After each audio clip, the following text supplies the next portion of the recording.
إني ممكن أتجوز، ولا في يوم من الأيام أفكر في كده. رفضت عرسان كتير عشان أطمن على إخواتي ويكبروا ويبقوا مش محتاجين لحد. لما عديت ال30 اتقدم لي واحد مطلق ومعاه ولدين، وكان عاوز وكأنه اتكتب عليا إني أعيش طول عمري أربي في ولاد مش ولادي. وافقت على الجواز. هو ما كانش إنسان وحش ولا يعني تحفة، كان عادي. كان واضح جدا إنه متجوزني عشان أخدمه وأخدم ولاده، وهو ده اللي عايشني تعيسة.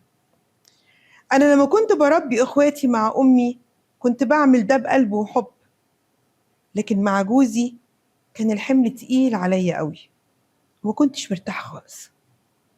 اتطلقت بعد 2 جواز وقررت إني مش هتجوز تاني. النهاردة زي ما قلتلك عندي 50 سنة.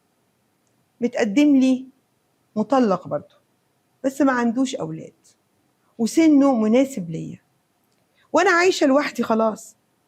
إخواتي كبروا واتجوزوا وأنا خلاص قاعدة لوحدي. أنا مرتاحة له وعايزة أتجوزه، بس خايفة من كلام الناس. خايفة يقولوا دي عندها 50 سنة وهتتجوز، وإن دي بقى الإيه الجوازة التانية، وإنها كبرت وعقلها خف. أنا مش عارفة، أنا خايفة من فكرة الجواز عشان الجواز، ولا أنا خايفة من الناس. وإخواتي كل واحد له حياته، وبشوفهم مرة في الأسبوع إن شفتهم، وأمي توفت. رأيك إيه يا دكتورة أمنية؟ رأيي إن ربنا يسعدك. لا طبعا، ابدأي حياة جديدة. انتي بتحكمي على نفسك بالنهاية ليه؟ انتي ضحيتي فعلا عشان إخواتك، والمرة التانية ربنا ما أردش إن تلاقي السعادة. لا اتجوزيه، طبعا اتجوزيه. الجواز صحبة، الجواز صحبة وقعدة حلوة وفرجة على فيلم وضحكة وتمشيها في الشارع. الحاجات دي مهمة جدا. طبعا اتجوزيه، وأي حد بيحبك هيقولك اتجوزيه. ناس ايه اللي ممكن تتكلم وتعايب على الحلال، إنما على الحرام ما بيتكلموش. محدش بيحرم إن ربنا حلله. ألف مبروك مقدمة. معانا رسالة صوتية. أنا راجل عندي 45 سنة، اتجوزت من 15 سنة من ست الحقيقة طباعها صعبة جدا، لسانها طويل وبتعمل مشاكل وبنتخانق طول الوقت، والحقيقة أنا مش بقدر عليها فبتجنبها على قد ما أقدر، وبصبر عشان الولاد لأن هي برضو أم كويسة وست بيت كويسة ومدبرة، لكن طبعها وعصبيتها مخلين حياتنا جحيم. بتعملي مشاكل كتير مع أهلي ومع الجيران ومع الناس. من سنة اكتشفنا خبر وحش إن هي عندها سرطان في الصدر، والحياة من يومها اتشقلبت.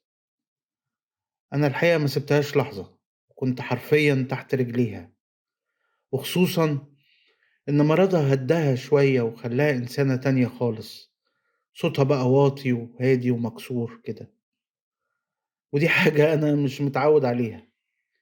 يسامحني ربنا، أنا اتمنيت إنها ما تخفش عشان تفضل كده، لكن الحمد لله الأزمة عدت وحالتها استقرت ورجعت ريما لعادتها القديمة. بس الجديد بقى إنها طالبة الطلاق. أنا ما استوعبتش إنها بتتكلم بجد إلا لما أصرت على طلبها ده، ولما سألتها عن الأسباب وفكرتها إني ما قصرتش معاها طول عمري، قالت لي أنت راجل ضعيف وبتخاف وما بتجيبليش حقي، وإنها عمرها ما حبتني، وإن مرضها حسسها إن الحياة قصيرة وإنها مش هتعيش مرتين. بصراحة أنا اتجننت لما سمعت الكلام ده. بتقولي أنا ظالمة نفسي بالعيشة معاك. تخيلي، هو مين فينا اللي ظالم نفسه؟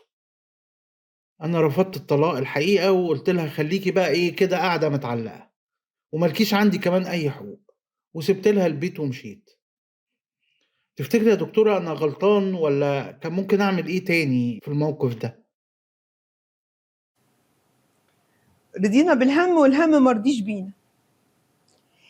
يعني هي ست عصبية، معلش أنا العصبية الزيادة أنا باحس إنها قلة أخلاق.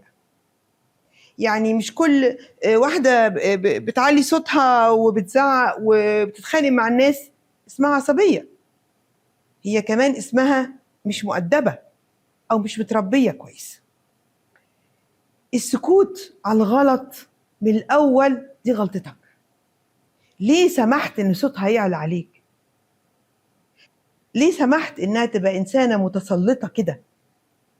وأنت كنت فاكر إنك بتعمل ده عشان بتحافظ على البيت، وفاكر إنك أنت بقى إيه، جاي على نفسك وإن هي مقدّرة وإنك أنت راجل ما فيش زيك. فوجئت إن هي لمّا عِيِت زي ما يكون جالها wake up alarm، جالها حاجة تفوّقها إن هي أنتِ حياتِك قرّبت تخلص وجوزِك راجل ضعيف.